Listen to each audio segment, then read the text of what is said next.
FSH levels ఎప్పుడు పెరుగుతాయి, ఎప్పుడు తగ్గుతాయి? వయస్సు పెరిగే కొద్దీ ముఖ్యంగా 30 తర్వాత FSH పెరుగుతుంది. ఓవేరియన్ రిజర్వ్ తగ్గినా మెనోపాజ్ దగ్గరలో కూడా ఇది ఎక్కువగా ఉంటుంది. FSH ఎక్కువగా ఉంటే ఓవరీల రెస్పాన్స్ తగ్గినట్టు, ఎగ్ సంఖ్య లేదా నాణ్యత తగ్గి ఉండవచ్చు. PCOS ఉన్నప్పుడు, హార్మోనల్ ఇంబ్యాలెన్స్ ఉన్నప్పుడు లేదా పిట్యూటరీ గ్లాండ్ సమస్యల వల్ల FSH తగ్గుతుంది. FSH తక్కువగా ఉంటే ఎగ్ సరిగా అభివృద్ధి చెందదు, ఓవ్యులేషన్ జరగకపోవచ్చు లేదా ఆలస్యం అవ్వచ్చు.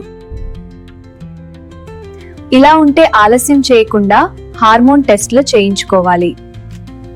ఓవ్యులేషన్ ట్రాకింగ్ చేసి డాక్టర్ గైడెన్స్ లో ట్రీట్మెంట్ తీసుకోవాలి. బ్యాలెన్స్డ్ డైట్, స్ట్రెస్ నియంత్రణ, సరైన నిద్ర ఈ హార్మోన్ల బ్యాలెన్స్ కు చాలా ముఖ్యం. ముందుగానే సమస్య గుర్తిస్తే ప్రెగ్నెన్సీ ఛాన్సెస్ పెరుగుతాయి. సరైన సమయంలో చెక్ చేసుకోవడం చాలా important. Mother hospitals and AVF centre Hyderabad సంతాన సమస్యలకు నమ్మకమైన పరిష్కారం. ఇప్పుడే సంప్రదించండి.